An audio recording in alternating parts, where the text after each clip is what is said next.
21 अगस्त 2025 Indian parliament में एकदम chaos बना हुआ है। मुझे सुनो मुझे सुनो ना।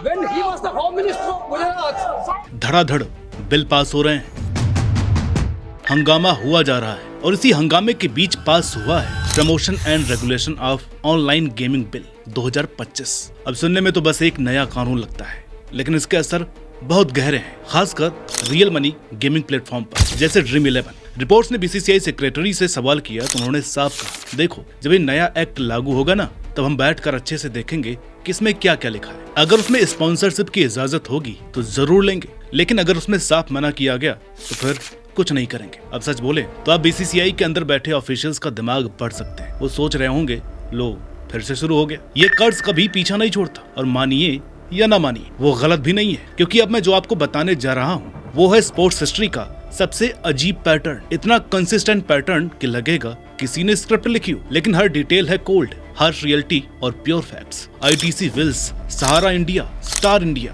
ओप्पो, बायजूस और अब Dream11, इन सब में कॉमन क्या है? अगर आपका गैस है कि ये सब टीम इंडिया के जर्सी के स्पॉन्सर रह चुके हैं तो आप सही हैं, लेकिन असली ट्विस्ट ये है कि इन सभी स्पॉन्सर्स को इंडिया की जर्सी पर आने के बाद या तो बड़े फाइनेंशियल ट्रबल्स ने जकड़ लिया या फिर ये सीधे कोलैप्स हो गए। कोई एक नहीं, दो नहीं, ऑल ऑफ देम। अब इसको कोइंसिडेंस कहना तो गलत होगा। रेडिट पर क्रिकेट फैंस तो इसको नाम भी दे चुके हैं, द कर्ज of Indian cricket team Jersey. और सच बोलें तो सुनने में थोड़ा मजाक जैसा लगेगा, लेकिन रिकॉर्ड्स उठा करके देखेंगे तो दिमाग घूम जाता है। तो क्या है इन स्पॉन्सर्स का इतिहास जिन्होंने बीसीसीआई को मालामाल तो किया, लेकिन कुर्बानी देकर जानेंगे आज के इस वीडियो में। नमस्कार, मेरा नाम है अनुराग सूर्यवंशी और आप देख रहे हैं नारद टीवी।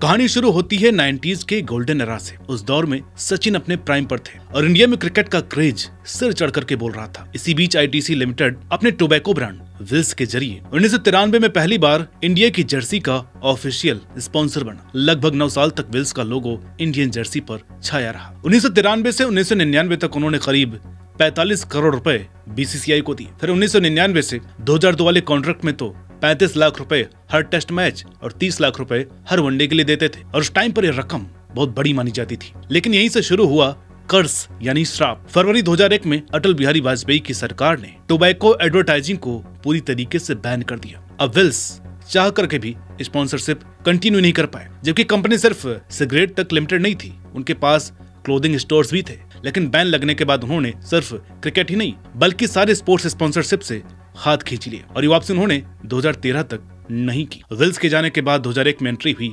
सहारा इंडिया परिवार की। ये कोई छोटी मोटी कंपनी नहीं थी, इनके हाथ हर जगह थे। Real estate, power, health care, hospitality, retail और अब स्पोर्ट्स। उन्होंने 9 साल के लिए स्पॉन्सरशिप राइट्स हासिल कर ली, जिसकी वैल्यू लगभग 90 से 150 करोड़ रुपए बताई जाती है। शुरुआत में पार्टनरशिप जादुई लग रही थी, कॉन्ट्रैक्ट कई बार रिन्यू हुआ। 2012 तक सहारा एक बायलैटरल मैच के लिए 3.34 करोड़ रुपए दे रहा था। ये उस वक्त तक का सबसे हाईएस्ट रेट था जो किसी भी स्पॉन्सर ने बीसीसीआई को दिया था। इतना ही नहीं, सहारा ने अपनी खुद की आईपीएल टीम भी बना ली, पुणे वॉरियर्स इंडिया। लेकिन फिर वापस आया वो कर्ज जिसने सब कुछ पलट दिया। 2010 में सहारा पर फ्रॉड केस दर्ज हुए।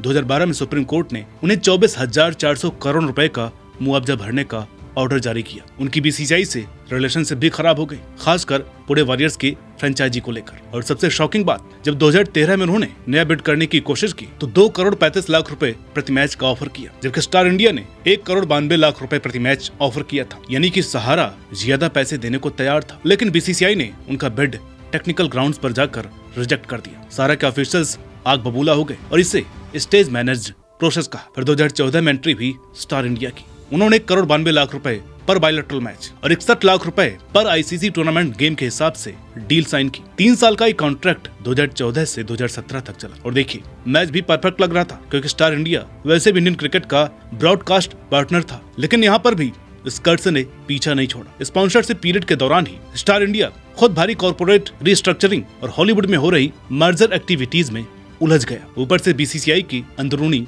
इंस्टेबिलिटी, बार बार लीडरशिप चेंज होने से कारपोरेट पार्टनर्स और भी नर्वस हो गए। यानी कर्ज ने एक और बड़े शिकार को धराशायी कर दिया। और फिर आई चाइनीज स्मार्टफोन जायंट ओप्पो, और इनको लगा कि शायद ये पैटर्न हम तोड़ देंगे। 2017 में उन्होंने अपने राइवल वीवो को पछाड़ते हुए 1079 करोड़ रुपए का 5 साल का कॉन्ट्रैक्ट साइन किया और उस वक्त ये बीसीसीआई हिस्ट्री का सबसे बड़ा स्पॉन्सरशिप डील था। ओप्पो एक बायलैटरल मैच के लिए 4 करोड़ 61 लाख रुपए और आईसीसी टूर्नामेंट मैच के लिए 1 करोड़ 56 लाख रुपए दे रहा था। मैथ्स बिल्कुल स्ट्रॉन्ग लग रही थी। इंडियन स्मार्टफोन मार्केट तेजी से बढ़ रहा था। Cricket viewership all time high पर थी और ओप्पो के पास 7.6% मार्केट शेयर भी था। लेकिन सिर्फ 2 साल बाद ही जुलाई 2019 में ओप्पो ने सबको शॉक दे दिया। उन्होंने अनाउंस किया कि वो स्पॉन्सरशिप डिसकंटिन्यू कर रहे हैं। कारण बताया गया कि रिटर्न ऑन इन्वेस्टमेंट सस्टेनेबल नहीं है, यानी कि यहाँ भी कर्ज ने काम कर दिया। एक प्रॉफिटेबल स्मार्टफोन कंपनी को अपनी मार्केट लीडिंग पोजीशन छोड़नी पड़ी। अब जब ओप्पो की जगह बायजूस ने ली तो जैसे लगा कि सब कुछ परफेक्ट मैच हो गया। एडटेक यूनिकॉर्न उस वक्त $22 बिलियन की वैल्यू पर खड़ा था और पैंडेमिक ड्रिवन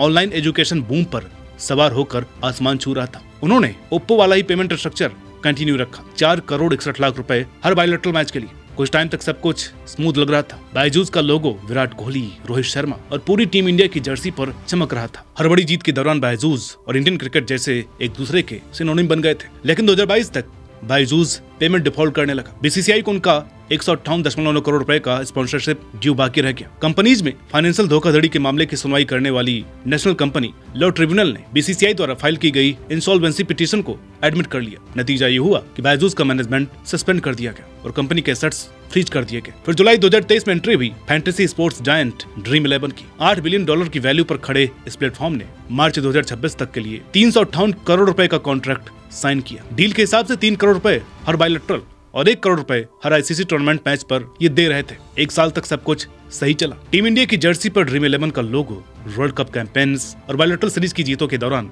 गर्व से चमकता रहा। लेकिन 21 अगस्त 2025 को कर्ज ने फिर वार किया और इस बार सबसे अनएक्सपेक्टेड तरीके से, जिसका जिक्र हम शुरुआत में कर चुके हैं। बिल पास होते ही ड्रीम 11 ने अपने सारे पे टू प्ले कॉन्टेस्ट सस्पेंड कर दिए क्योंकि ड्रीम 11 के टोटल रेवेन्यू का 67% से ज्यादा हिस्सा रियल मनी गेम से आता था और इस कानून ने उनका पूरा बिजनेस मॉडल ओवरनाइट धराशायी कर दिया है। चलिए पिक्चर को क्लियरली देखते हैं कि 2001 से लेकर के आज तक हर बीसीसीआई जर्सी स्पॉन्सर के साथ क्या हुआ। सहारा इंडिया में फ्रॉड केस, 24,400 करोड़ रुपए का कंपनसेशन ऑर्डर और बीसीसीआई के साथ पूरा रिश्ता टूटना। स्टार इंडिया में कॉर्पोरेट रीस्ट्रक्चरिंग और क्रिकेट इन्वेस्टमेंट को लेकर अनसर्टेनिटी। ओप्पो ने खराब आरओआई की वजह से कॉन्ट्रैक्ट के बीच में ही स्पॉन्सरशिप छोड़ दी। बायजूस का सफर $22 बिलियन की वैल्यूएशन से सीधा बैंकरप्सी तक आ पहुंचा और ड्रीम 11 का गवर्नमेंट लेजिस्लेशन ने पूरा कोर बिजनेस मॉडल ही बैन कर दिया। ये पैटर्न इतना क्लियर है कि रेडिट पर फैंस इसका मजाक बना रहे हैं। अब सवाल ये उठता है कि आखिर ये बार बार क्यों हो रहा है। इंडस्ट्री के एक्सपर्ट्स की अलग अलग थ्योरीज है। कुछ लोग कहते हैं कि क्रिकेट स्पॉन्सरशिप का कॉस्ट बहुत ज्यादा है जबकि रिटर्न अनसर्टेन रहता है। दूसरे लोग बीसीसीआई की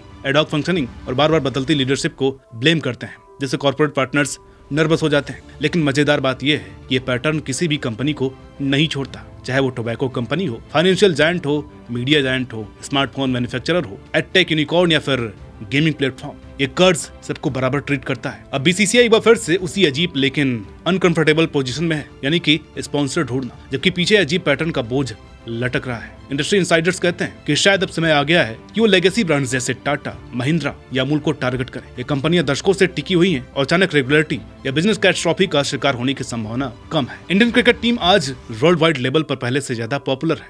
उनकी जर्सी स्पेस दुनिया के सबसे वैल्यूएबल एडवर्टाइजिंग स्लॉट्स में से एक है। फिर भी स्पॉन्सरशिप लेने वाली कंपनियों का बार बार बंटाधार हो जाता है। कुछ लोग इसे कोइंसिडेंस कहेंगे, कुछ लोग इसे कर्मा मानेंगे। लेकिन जब अलग अलग इंडस्ट्रीज, अलग अलग इकोनॉमिक साइकिल्स और अलग अलग रेगुलेटरी एनवायरनमेंट्स में 7 बार लगातार यही पैटर्न रिपीट हो, तो सवाल उठना तो लाजमी है, क्या सच में यहाँ कुछ डीपर चल रहा है। इस वक्त भी ड्रीम 11 का लोगो इंडियन क्रिकेट जर्सी पर है, लेकिन कब तक कंपनी जी जान लगाकर नॉन मनी प्लेटफॉर्म्स और इंटरनेशनल मार्केट्स में पिवट करने की कोशिश कर रही है। लेकिन सच कहें तो ये सब राइटिंग ऑन द वॉल है। हमारे बहुत सारे दोस्त कमेंट में ये पूछ रहे थे कि इसका असर क्या पड़ेगा, तो इसकी रियलिटी बहुत हार्श है और ये बातें सरकार के अगेंस्ट जाएंगी। इसलिए हम इस मुद्दे पर बात नहीं करना चाहते हैं, क्योंकि आप सभी लोग जानते हैं कि हमारा एक स्पोर्ट्स चैनल है। हम ज्यादातर क्रिकेट की बातें इस पर करते हैं और अगर हमने कुछ सच्चाई आपके सामने रखने की कोशिश की तो हमारे चैनल को दिक्कत हो सकती है। लेकिन फिर भी अगर आप लोग चाहते हैं तो ये वीडियो हम बनाएंगे, लेकिन हमारे उन दर्शकों के लिए जिन्होंने हमारे चैनल की मेंबरशिप ज्वाइन कर रखी है। तो अगर आप भी चाहते हैं कि हम इस मुद्दे पर वीडियो लेकर के आएं तो कमेंट करके जरूर बताइए और हमारी चैनल की मेंबरशिप को जरूर ज्वाइन कीजिए।